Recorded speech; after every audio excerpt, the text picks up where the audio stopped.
CBN 청취자 여러분 안녕하세요. 하나님의 말씀으로 사랑과 행복을 전하는 기도력 방송입니다. 오늘은 5월 11일 월요일입니다. 기도력 제목은 돈이 일만 악의 뿌리가 아니다입니다. 주제 말씀입니다. 돈을 사랑함이 일만 악의 뿌리가 되나니 이것을 탐내는 자들은 미혹을 받아 믿음에서 떠나 많은 근심으로써 자기를 찔렀도다. 디모데전서 6장 10절의 말씀입니다. 찬미가 335장 마음에 가득한 의심을 버리고 이 찬양을 들으시고 함께 말씀을 나누도록 하겠습니다.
(5월 11일) 월요일, 돈이 일만 악의 뿌리가 아니다. 돈을 사랑함이 일만 악의 뿌리가 되나니 이것을 탐내는 자들은 미혹을 받아 믿음에서 떠나 많은 근심으로써 자기를 찔렀도다. 디모데전서 6장 10절. 성경은 부유하다는 이유만으로 부자를 정죄하지 않는다. 재물을 얻는 것 자체를 죄라고 선언하지 않으며 돈이 모든 악의 뿌리라고 말하지도 않는다. 오히려 성경은 재물 얻을 능력을 주시는 분이 하나님이라고 말한다. 이 능력이 하나님께 드려져 주님의 뜻을 이루는 데 쓰인다면 그것은 귀한 재능이 된다. 성경이 천재성이나 예술성도 정죄하지 않는 것은 이 역시 하나님이 주시는 지혜에서 나오기 때문이다.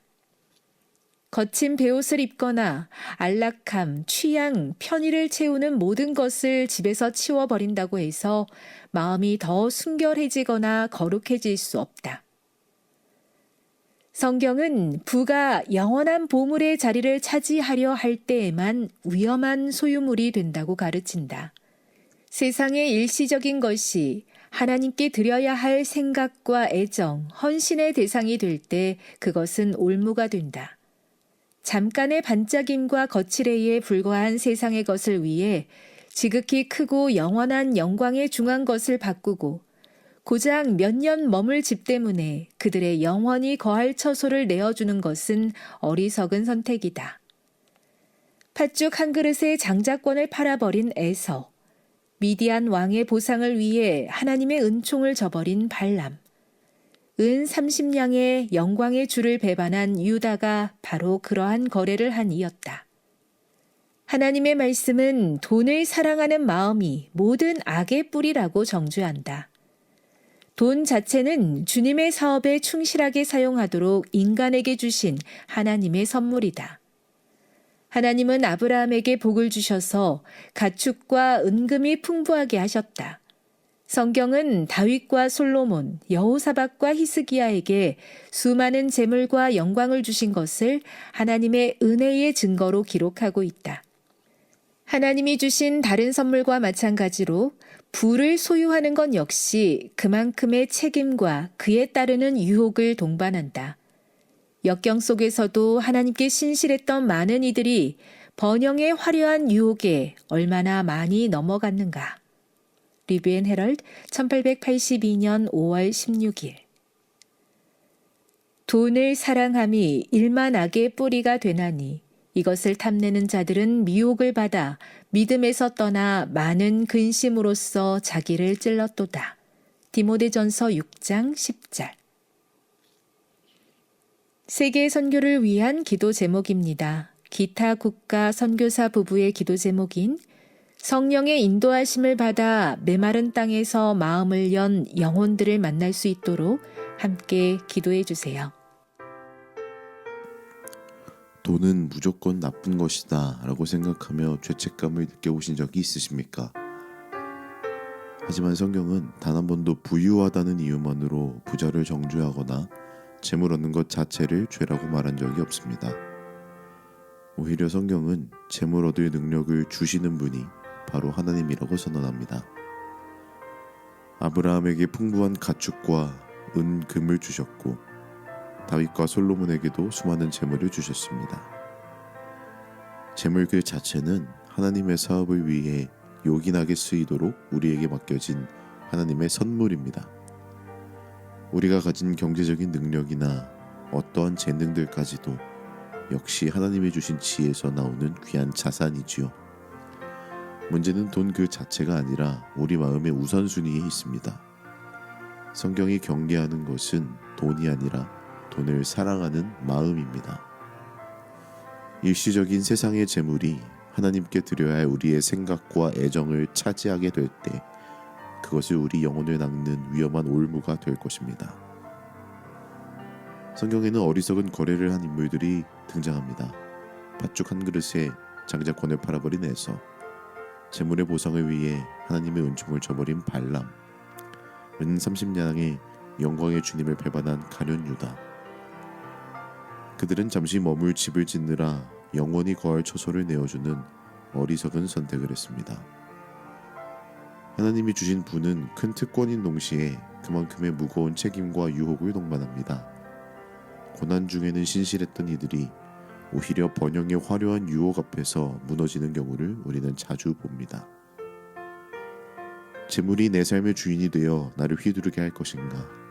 아니면 내가 재물의 주인이 되어 그것을 하나님의 영광을 위해 사용할 것인가? 이 질문에 대한 답이 우리의 영원한 운명을 결정지을 것입니다. 사랑하는 성도 여러분, 오늘 여러분의 주머니 속에 있는 재물을 하나님의 관점으로 바라보시길 바랍니다. 그것은 우리들의 안락함만을 위해 주어진 것이 아닙니다. 굶주린 이웃을 먹이고 복음이 닿지 않는 곳에 선교사를 보내며 주님의 교회를 든든히 세우는 일에 쓰라고 잠시 맡겨주신 거룩한 위탁물입니다. 이번 한 주 재물을 쌓아두는 기쁨보다 하나님의 뜻을 위해 가치 있게 사용하는 기쁨을 누려보시면 어떨까요? 하나님을 가장 사랑할 때에 재물은 비로소 우리를 찌르는 가시가 아니라 세상을 치유하는 약이 될 것입니다. 영원한 보물의 자리에 세상의 돈을 두지 마십시오. 오직 주님 한 분만을 여러분의 보물로 삼을 때에 나머지 모든 필요는 하나님께서 가장 선한 길로 채워주실 것입니다. 재물을 다스리는 지혜로운 청지기로서 승리하는 복된 한 주 되시길 축복합니다. 함께 기도하겠습니다. 사랑의 주님, 우리 마음의 우선순위가 하나님이 될 수 있도록 도와주십시오. 하나님의 영광을 위해 우리의 재물을 사용할 수 있도록 도와주십시오. 메마른 땅에서 사역하는 선교사님들, 성령의 세밀한 인도하심 받도록, 그리고 복음에 마음을 닫았던 영혼들 기적처럼 마음의 문을 여는 만남의 역사 일어날 수 있도록 함께하여 주십시오. 구주 예수님의 이름으로 간절히 기도합니다.